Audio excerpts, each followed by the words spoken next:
In the interview with George Knapp and Robert Bigelow, George Knapp said something really interesting. He said, if I had this technology, meaning UAP technology, and he was not an earthling, he would not give it to earthlings. And the reason this is important to consider is everyone wants to say, not everyone, there is a strong vocal component of the UFO community that wants to hammer home that non-human intelligence is not a threat to humanity.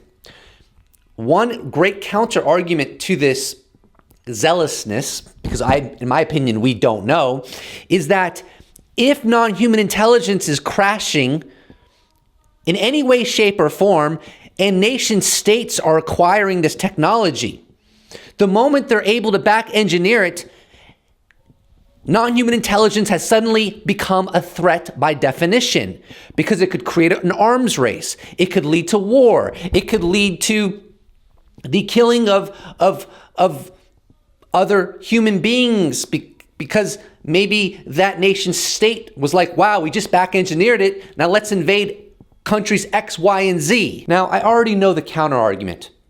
The counter argument is going to go like this. No, you got it wrong, Ryan. You got it wrong. You see, it is nations that are shooting these UAP down. I don't actually necessarily even believe that. And if they are being shot down, who's to say they're not letting themselves be shot down? But that's another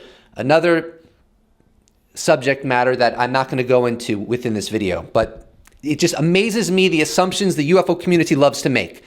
And they believe it as if it's fact. And I have a problem with that. But I digress. They would say, you see, the nation states are shooting them down. So no, Mr. Ryan, the nations are the threat. It's not the UAP. No, that's not how this works. We need to be objective in how we define threat. Threat is anything that could lead to the destruction or the detriment of humanity within this context, okay? Human beings are talking monkeys. We are talking monkeys. We are very, very primitive. And that's just a fact. You don't believe me? Spend 10 hours at a fast food restaurant. And it doesn't have to be a fast food restaurant, any restaurant, a fine dining restaurant. I didn't mean to suggest anything in that way.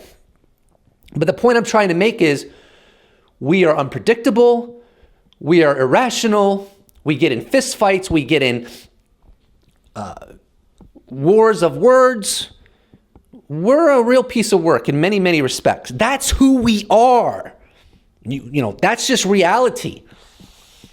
So if there is a non-human intelligence that is here, even if they don't intend to crash, even if they don't want their technology to get in the hands of nation states, if they are here, and that equation, that scenario is possible, and it has happened, then by every objective standard, non-human intelligence is a threat.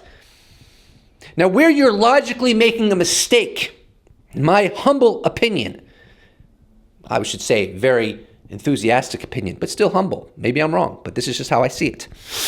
Where you're making a mistake is you are conflating threat with intention. And those are not the same thing.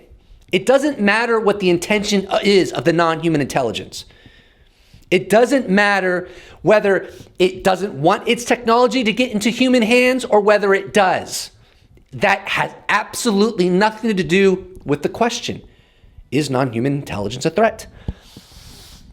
If a flying saucer crashes in North Korea and the government there gets their hands on it, and then in 50 years they're able to back engineer it, and they're still being run by a despot, are you really going to tell me with a straight face that non-human intelligence is not a threat? Is that what you're going to tell me?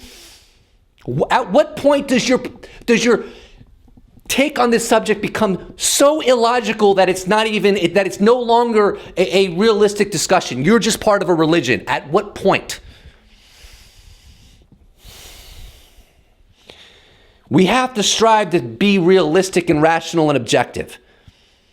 We have to take our emotions out of this subject.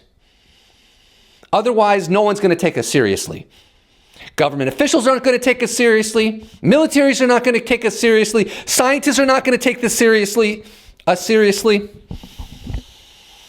Don't conflate intention with whether something's a threat or not, because that's just silly. It doesn't matter if an icy road, if you're driving down an icy road, that icy road could become a threat to your well-being. It doesn't matter whether the icy road has the intention of killing you or not. It makes me angry. It makes me angry when people become such ideologues instead of just thinking things through. Now, there's nuance in this discussion. There's nuance. If you were to ask me, would I rather nuclear proliferation to go away or the non-human intelligence that seems to definitely be part of our biosphere go away? Doesn't right off the bat, I want the nuclear proliferation to go away. So don't get it twisted. Don't get it twisted. Just because I say non-human intelligence is clearly a threat, or at least a potential threat, doesn't mean my position isn't nuanced. I'm much more worried about human beings than I am about non-human intelligence. But the problem is if what I'm worried about gets extreme technology because the non-human intelligence is here, then by definition, the non-human intelligence is at least a potential threat. Even if they wish the best for humanity, they are circumstantially a potential threat at the minimum. That's all I got to say. I wish you and yours all the very best, and I will see you in the next episode.